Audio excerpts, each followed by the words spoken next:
ada non muslim ikut dalam satu soft, ngapain gitu? Apa istilahnya nih, operasi itu aja nih. Ada yang gitu kan, Penistaan agama. mencampur adukan gitu ya. Ya jelas. Ancaman ini dari salah satu oknum ya, saya sebut oknum itu di BRIN. Kalau pengen terkenal, kencingin aja itu sumur Zam-Zam katanya.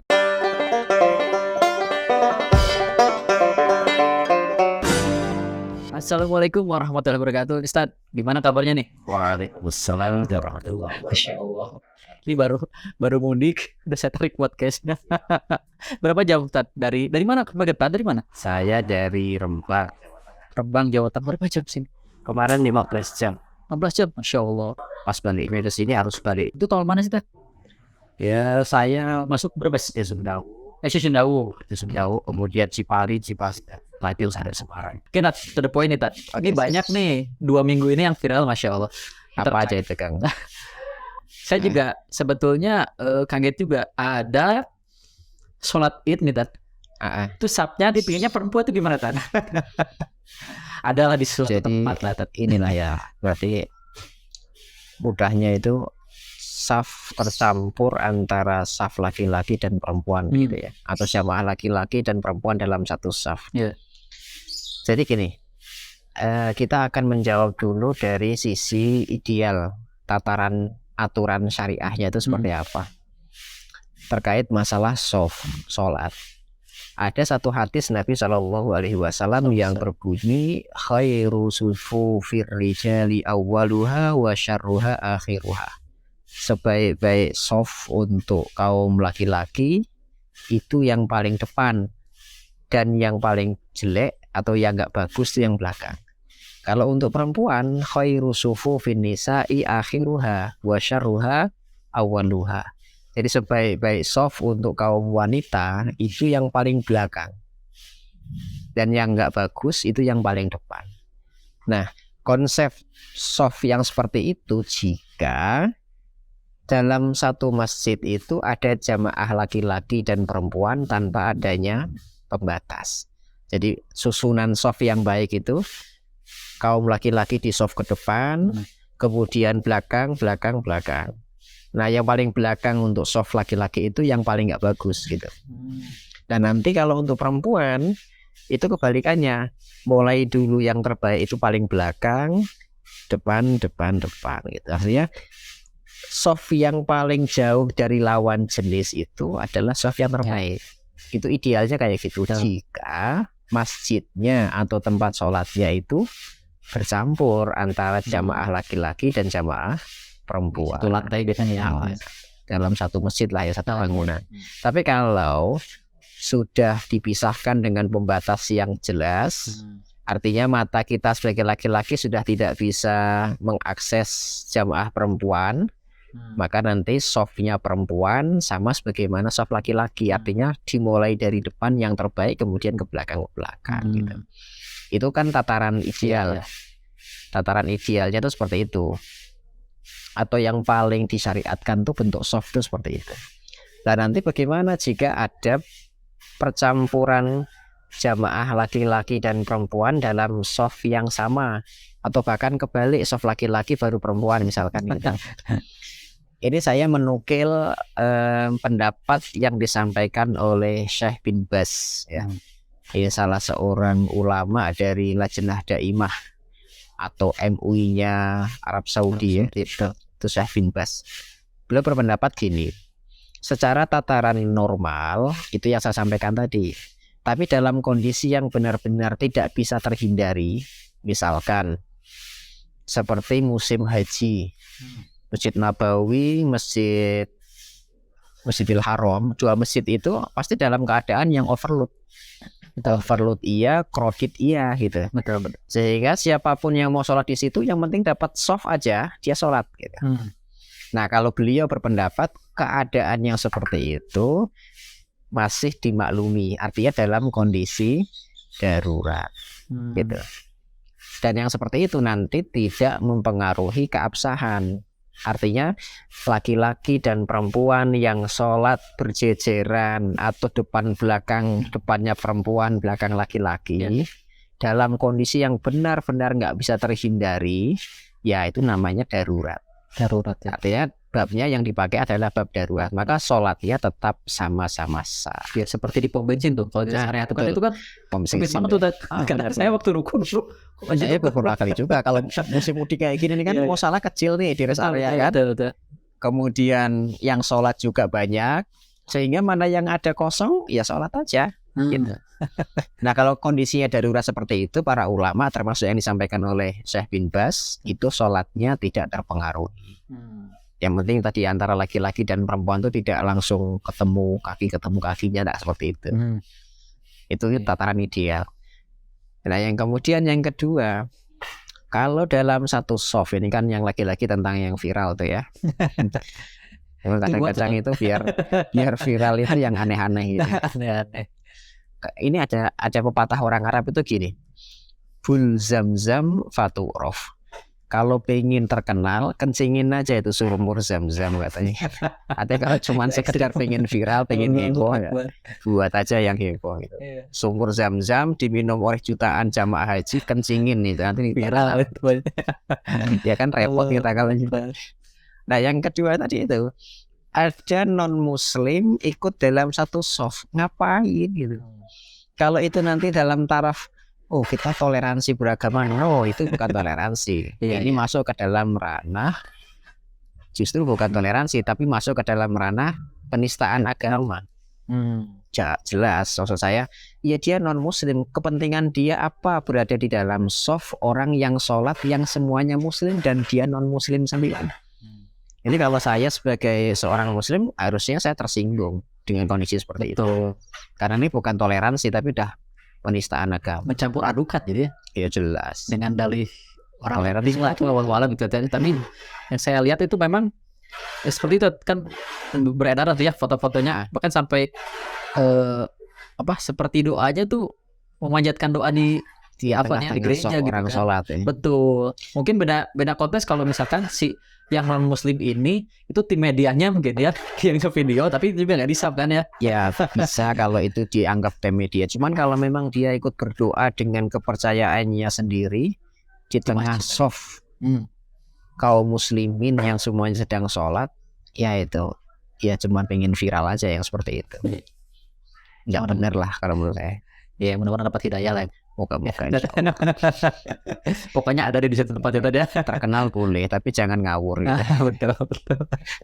Betul. Nah ini ada juga nih tadi yang gini. Ini masih konteksnya itu sholat id ya. Kemarin sempat tuh beberapa bahkan di keluarga saya pun ada ya.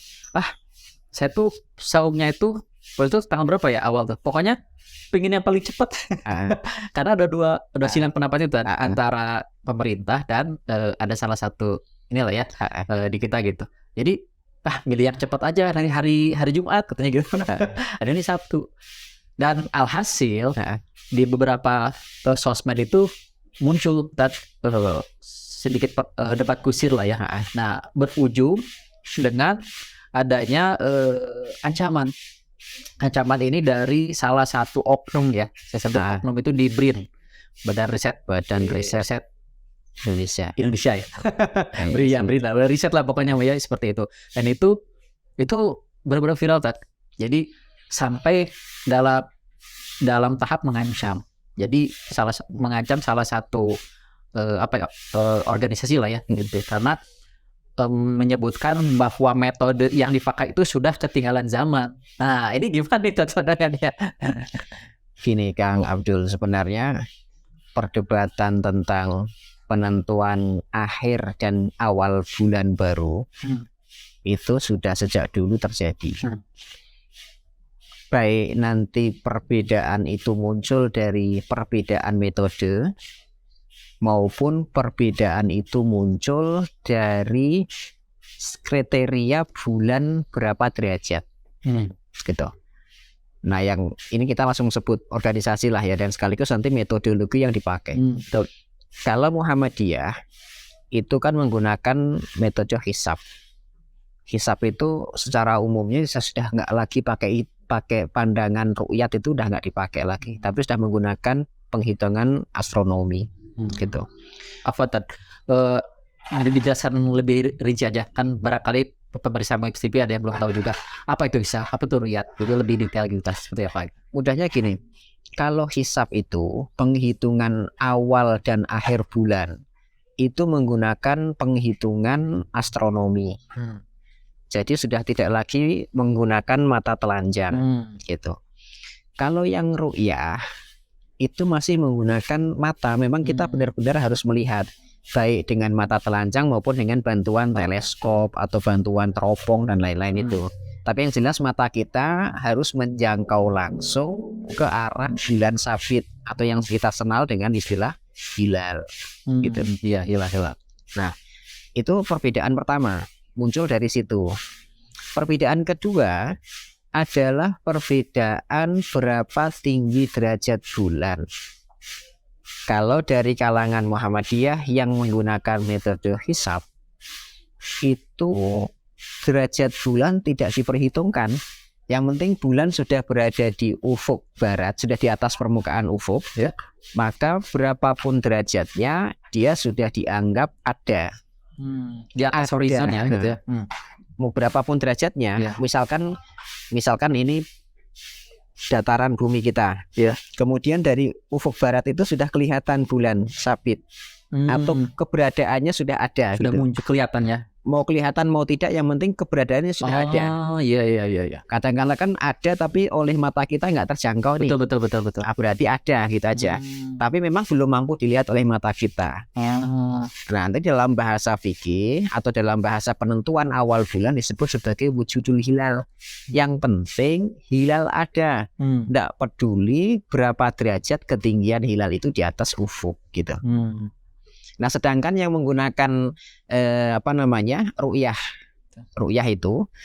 itu menggunakan istilah yang kita kenal dengan imkanur ru'yah.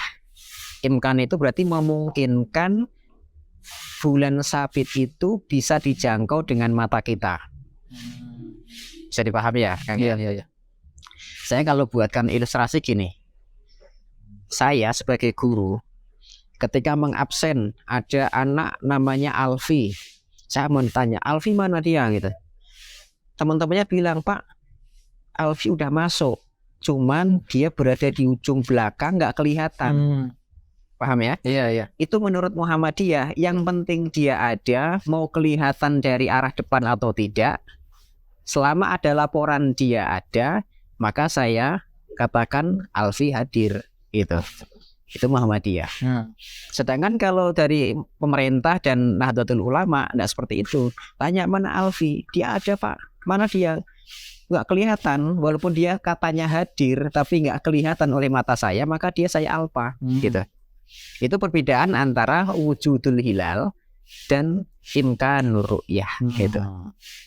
Bisa dipahami ya? Iya. Nah, padahal sekarang ini pemerintah wallahu alam itu menggunakan tinggi derajat hilal sampai masuk dalam kategori imkanur ru'yah itu 3 derajat di atas ufuk.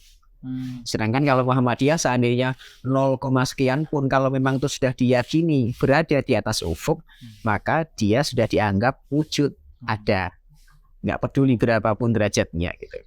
Sedangkan kalau pemerintah dan Nahdlatul Ulama yang menggunakan metode ru'yah tadi, bulan itu harus pada tempat yang memungkinkan untuk dijangkau oleh mata gitu.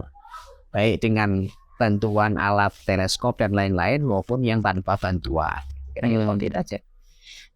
Atau kalau kita bicara tentang perbedaan penentuan awal bulan dan akhir bulan pada perhitungan tahun Hijriyah. Karena kan tahun Hijriah kita itu kan yang dihitung bukan matahari, tapi yang dihitung adalah bulan. Jadi yang jadi aneh itu malah itu tadi sebetulnya kan ini memang udah lama ya terjadi perbedaan seperti ini. Malah itu tadi yang muncul di permukaan itu seolah-olah metode yang dipakai Muhammadiyah ya komentar dari salah satu oknum BRIN itu mengatakan sudah usang gitu kan seperti itu. Jadi muncullah reaksi-reaksi yang lain gitu kan seperti itu ya. Berujung ancaman nih. Sebetulnya kalau misalkan kita telah lagi, apa yang lebih afdolnya gitu? Apakah kita kalau untuk Muhammadiyah pemerintah organisasi ataupun ikut pemerintah nih. Karena kan kalau misalkan yang unik ini Tat, saya bisa ngebayangin kalau misalkan ada satu keluarga nih Tat, ayahnya Muhammadiyah, anaknya enggak. Jadi dalam satu keluarga ada yang sahur, waktu sebenarnya ada yang takbiran. itu lucu gitu. Enggak, kemarin ini. Jadi sebenarnya perbedaan penentuan awal bulan Syawal kemarin ini 1444 Hijriah itu kalau saya sendiri memahaminya itu sudah lintas organisasi sebenarnya. Saya memang dari keluarga Muhammadiyah. Saya lebaran hari Jumat. Saya dari keluarga Muhammadiyah, saya lebaran hari Jumat. Ngikutin penentuan yang ditetapkan oleh PP Muhammadiyah. Itu satu. Yang kedua, keluarga istri saya, mertua saya, itu di Jawa Timur, di Ngawi, keluarga Nahdien. Dalam satu kampung itu ada 3 masjid Nahdien. Masjid A, B, C, 3-3-nya ini Nahdien semua.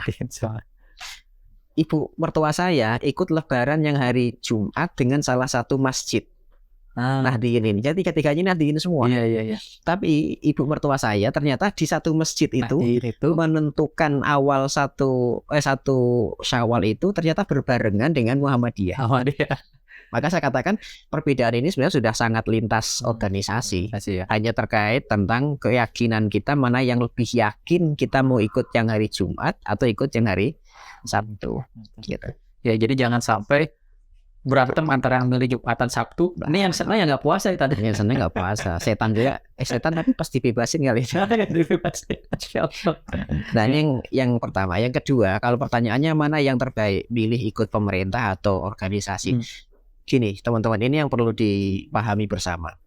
Sejauh ini tidak ada peraturan pemerintah yang mengatur tentang wajibnya menentukan awal Syawal dan awal Ramadan wajib mengikuti pemerintah. Nggak ada peraturan itu. Artinya sejak awal pemerintah itu sudah memberikan kebebasan kepada kaum muslimin, baik secara individu maupun organisasi, untuk menentukan awal bulan baru sesuai dengan apa yang mereka yakini. Artinya tidak ada paksaan pemerintah. Semua kaum muslimin di Indonesia wajib ikut lebaran hari Sabtu. Tidak ada. Artinya kalau pemerintah saja memberikan keleluasaan kepada segenap kaum muslimin untuk ikut yang mana, berarti siapapun yang menentukan awal Syawal tidak berbarengan dengan pemerintah tidak boleh disebut sebagai pembangkang. Tidak boleh. Karena pemerintah dalam hal ini mengizinkan kita berbeda gitu. Kecuali ini kayak negara di Saudi misalkan, itu kan bentuknya kerajaan. Itu semua keputusan ulama atau majelis ulamanya sekaligus menjadi keputusan pemerintah. Artinya setiap kaum muslimin yang hidup di wilayah Arab Saudi itu tidak ada yang boleh berbeda dengan apa yang ditetapkan oleh pemerintah. Nah kalau yang seperti itu kita beda jelas membangkang. Nah kalau di Indonesia berbeda, karena memang di Indonesia pemerintah memberikan keleluasaan. Ini poin penting ini. Pemerintah memberikan keleluasaan kepada kaum muslimin untuk meyakini dan mengikuti apa yang mereka yakini. Jadi artinya kalau ada Muhammadiyah misalkan atau mungkin dari teman-teman NU sendiri yang berbeda dengan pemerintah, itu tidak bisa dicap tidak taat kepada pemerintah, nggak boleh gitu. Karena pemerintah mengizinkan atau tidak melarang terjadinya perbedaan gitu. Betul Pak. Insya Allah ya. Ini pergolakan di sosmed itu tentang agama tuh Masya Allah. Ya. Makanya ada orang bijak mengatakan kalau kita nggak punya ilmu maka lebih baik diam. Betul. Karena ya kita menjaga lisan itu susah sih memang. Betul. Apalagi yang ngomporinnya itu bisa jadi nggak puasa kan? Iya bisa jadi. Susah puasa. Malah milik lebaran jadi kocok ke data sosial. Ini juga nyambung Tat. Beberapa hari setelah lebaran, plus berapa ya gitu. Ini juga heboh juga Tat.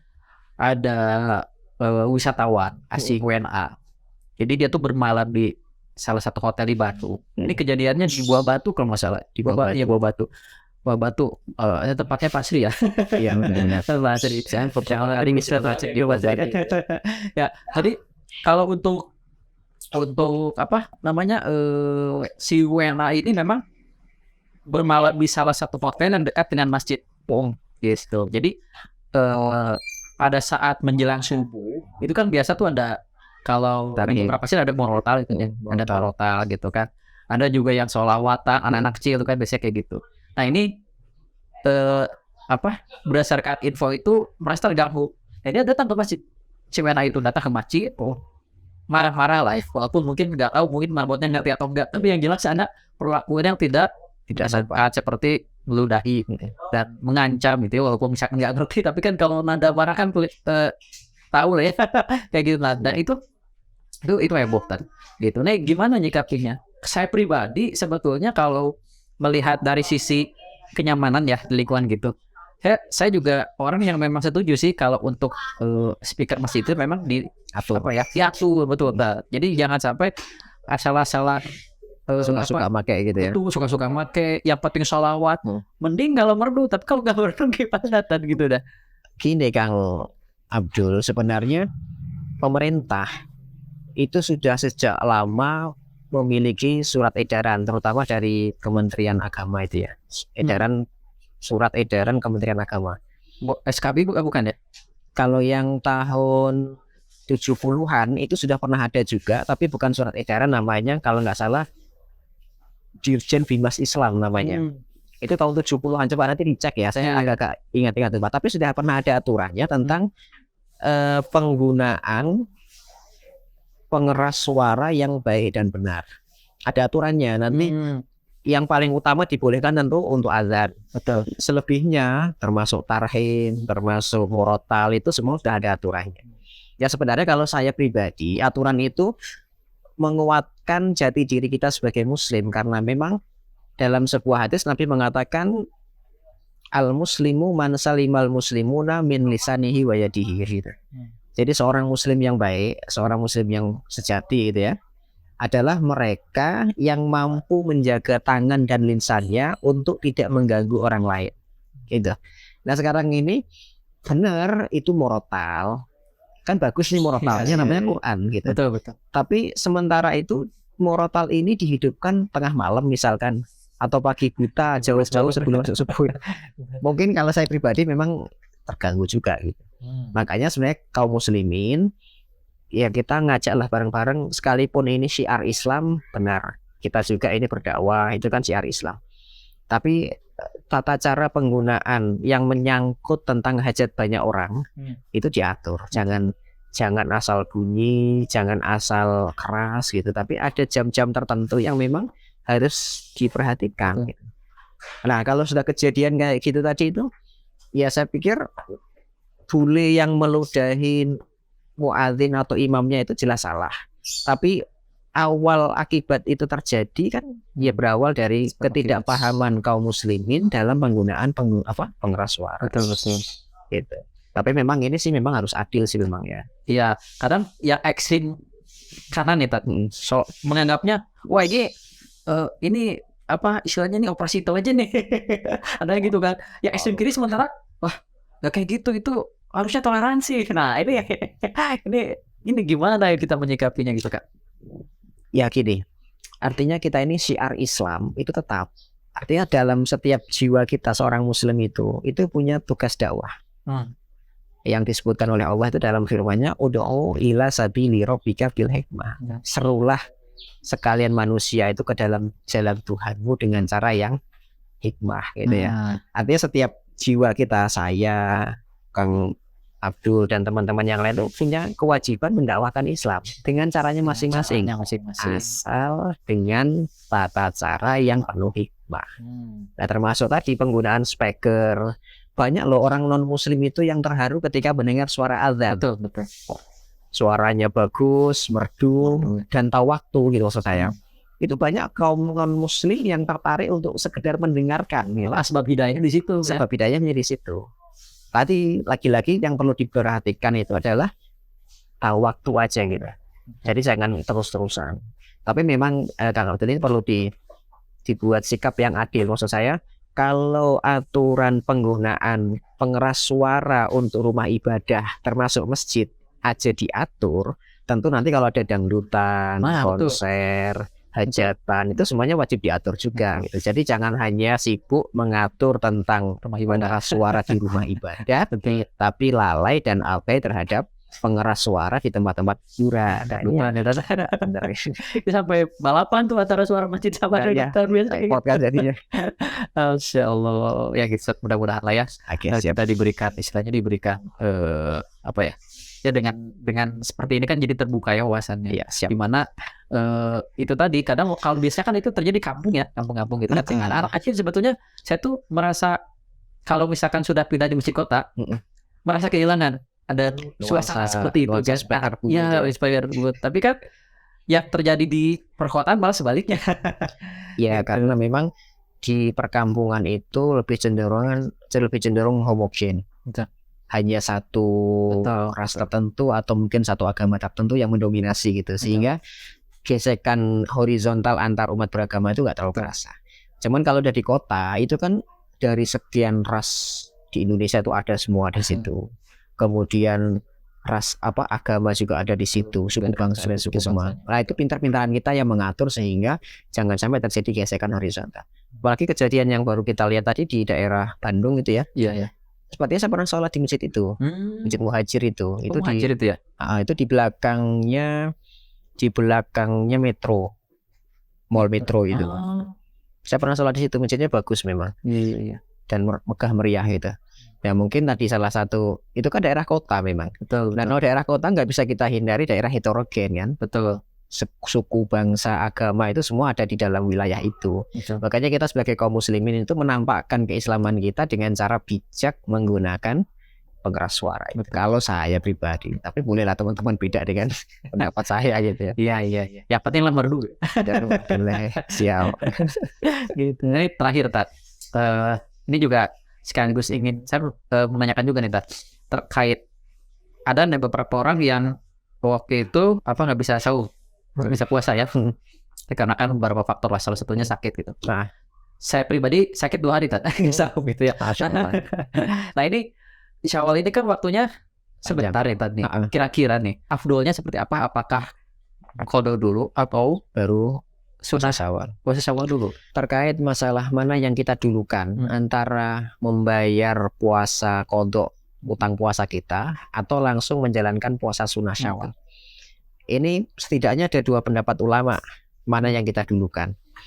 Pendapat pertama mengatakan afdol membayar qada puasa dulu, baru kemudian melaksanakan puasa sunnah Syawal. Lah kaidah yang digunakan itu para ulama yang mengatakan julukan qada puasa dibandingkan puasa sunnah adalah taqdimul wajib ala sunnah. Itu mendahulukan perkara yang wajib dari perkara yang sunnah. Kan mengqada puasa itu kan perkara wajib. Betul. Sedangkan melaksanakan puasa Syawal 6 hari itu perkara yang sunnah. Nah, dari 2 hal itu menilik dari pendapat ulama yang pertama tadi, berarti yang didulukan adalah puasa qadanya. Nanti Syawalnya sedapatnya aja. Kenapa? Karena memang bunyi hadisnya secara umum berbunyi man shoma ramadhana summa atba'ahu sittan min Syawal kana kasiyamid. Siapapun yang telah melaksanakan puasa Ramadan kemudian diikuti oleh puasa Syawal, maka dia seakan-akan puasa setahun full gitu. Itu pendapat pertama yang tadi mendahulukan wajib atas sunnah. Nah, kalau kita mengambil pendapat yang kedua yang mengatakan boleh melaksanakan puasa sunnah Syawal dulu baru kemudian membayar qada puasa. Alasannya apa?